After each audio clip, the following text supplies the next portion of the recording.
ಈಗಾಗಲೇ ಪ್ರಯಾಗ್ರಾಜ್ನಲ್ಲಿ ಕುಂಭಮೇಳದ ಸಂಭ್ರಮ ಜೋರಾಗಿದೆ. ಸಾಕಷ್ಟು ಜನ ಅಮೃತ ಸ್ನಾನಕ್ಕಾಗಿ ತೆರಳಿದ್ದಾರೆ. ಗಂಗಾ ನದಿಯಲ್ಲಿ ಅಮೃತ ಸ್ನಾನವನ್ನ ಮಾಡಲಿದ್ದಾರೆ ಪ್ರಧಾನಿ ಮೋದಿ ಅವರು. ಸಂಗಮ್ ಘಾಟ್ಗೆ ತೆರಳುತ್ತಾ ಇದ್ದಾರೆ ಪ್ರಧಾನಿ ಮೋದಿ. ಗಂಗಾ ನದಿಯಲ್ಲಿ ಪ್ರಧಾನಿ ನರೇಂದ್ರ ಮೋದಿ ಅವರು ಬೋಟ್ ವಿಹಾರ ಮಾಡಲಿದ್ದಾರೆ. ಗಂಗಾ ನದಿಯಲ್ಲಿ ಪ್ರಧಾನಿ ನರೇಂದ್ರ ಮೋದಿ ಅವರು ಬೋಟ್ ವಿಹಾರ ಮಾಡಲಿದ್ದು, ಪ್ರಧಾನಿ ಮೋದಿಗೆ ಉತ್ತರ ಪ್ರದೇಶದ ಸಿಎಂ ಯೋಗಿ ಆದಿತ್ಯನಾಥ್ ಸಾಥನ್ನ ಕೊಟ್ಟಿದ್ದಾರೆ.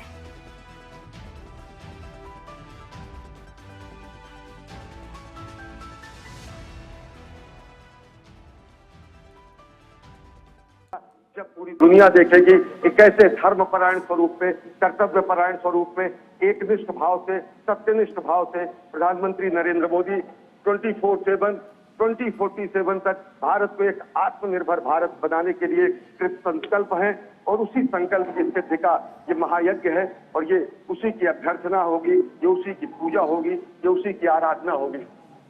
जी अश्विनी, 13 जनवरी के पौष पूर्णिमा से शुरू हुआ महाकुंभ का ये विशेष संयोग इस बार 144 साल बना है। बेहद ही ऐतिहासिक क्षण है। 3 अमृत स्नान हो चुके हैं और करोड़ों भक्तों ने इस समय आस्था की डुबकी लगा दी है और व्यवस्था के लिहाज से कहा जा रहा है कि दुनिया इस समय महाकुंभ को देख रही है और आज जब प्रधानमंत्री नरेंद्र मोदी पहुंचे हैं तो पूरी दुनिया की नजर भी आज के इस क्षण पर होगी। निश्चित तौर से पूरी दुनिया देख रही है कि किस तरीके से प्रधानमंत्री नरेंद्र मोदी राष्ट्र निर्माण का संकल्प लेकर त्रिवेणी तट पर पहुंचे हैं।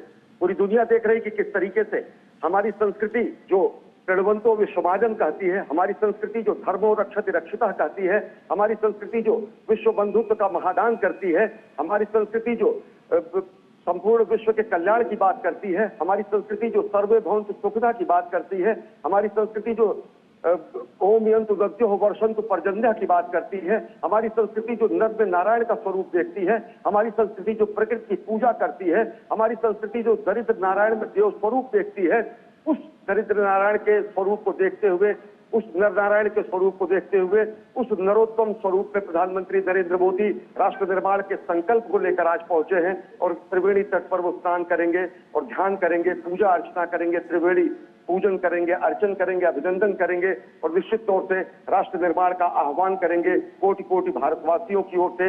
और ये प्रतिनिधि के रूप में पहुंचे हैं प्रधानमंत्री नरेंद्र मोदी। 39 करोड़ से ज्यादा भारतीय और विश्व भर के लोग यहाँ पहुंच चुके हैं और बचे हुए जो अन्य देश के हमारे कोटि कोटि नागरिक है जिनकी अभिलाषा प्रयाग तक पर अभी पहुंचने की है, अभी 21 दिनों का ये महापर्व बाकी है। तो प्रधानमंत्री नरेंद्र मोदी समूचे राष्ट्र की तरफ से राष्ट्र मंगल की कामना के लिए, विश्व मंगल की कामना के लिए त्रिवेणी तट पर पहुंचे हैं। और निश्चित तौर से अगर देखें तो इसी भारत भूमि ने पूरी दुनिया को ब्रह्म ज्ञान दिया है, इसी भारत भूमि से दुनिया को मंगल ज्ञान दिया है, इसी भारत भूमि से पूरी दुनिया को अमरता का संदेश दिया है और उसी हमारे पुरखों की अमरता की खोज की अमर निशानी शाश्वत प्रतीक के रूप में ये महाकुंभ है, जहां पर अमृत कलश समुद्र मंथन के बाद जब हमने सागर को मत दिया था, जब हमने सागर को छान लिया था, तब हमने रत्न निकाले थे और वो महारत्न जो अमरता का प्रतीक अमृत बिंदु था, जब यहाँ गिरा था, 4 स्थानों पर गिरा था, तो महाकुंभ की परिपाटी हुई थी। ये हमारे पुरुषार्थों का, ये हमारे पुरखों की जो प्रताप है उसका प्रतीक है कि किस तरीके से हमने सागर को मथा, किस तरीके से हमने सागर से अमृत निकाला, हमने अमरता का संदेश दिया अपने संस्कृत वाङ्मय के द्वारा, अपने संस्कृति के द्वारा, अपने सांस्कृतिक भाष्यों के द्वारा। और उसी तरीके से देवताओं ने भी कहा कि गायन्ति देवा किल गीत गानी धन्यास्तुते भारत भूमि भागे स्वर्गाप वर्गास पद मार्ग भूते भवति भूयः पुरुषः सुरत्वात्।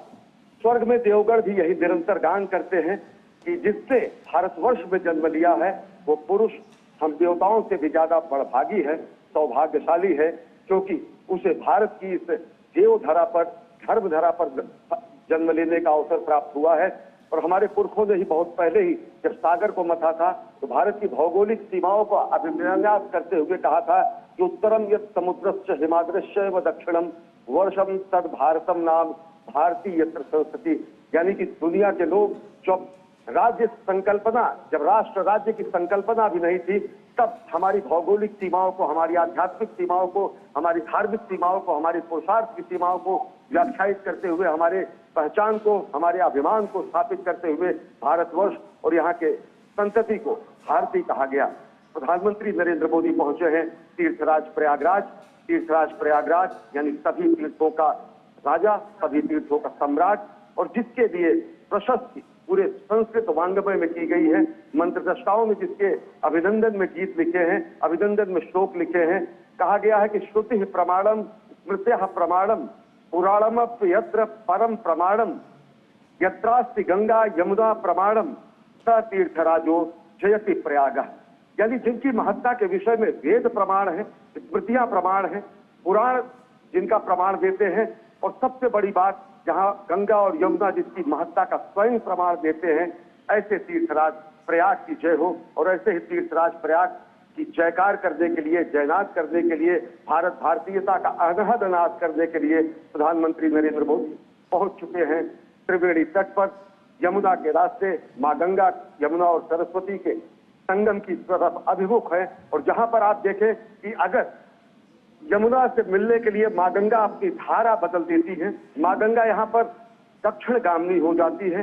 काशी में भगवान शिव के चरण पखारने के लिए मां गंगा उत्तर गामनी हो जाती है। कि हमारी प्राकृतिक, धार्मिक, आध्यात्मिक शक्ति और ऊर्जा का जो चिरस्थायी केंद्र है, जो भारत की हृदय स्थली है, वो तीर्थराज प्रयाग है। और वहीं पर प्रधानमंत्री नरेंद्र मोदी पहुंचे हैं आज त्रिवेणी स्नान के लिए, त्रिवेणी में स्नान करने के लिए, विश्व के मंगल कामना के लिए, राष्ट्र निर्माण के आह्वान के लिए। और यही प्रधानमंत्री नरेंद्र मोदी के साथ उत्तर प्रदेश के मुख्यमंत्री योगी आदित्यनाथ भी मौजूद हैं।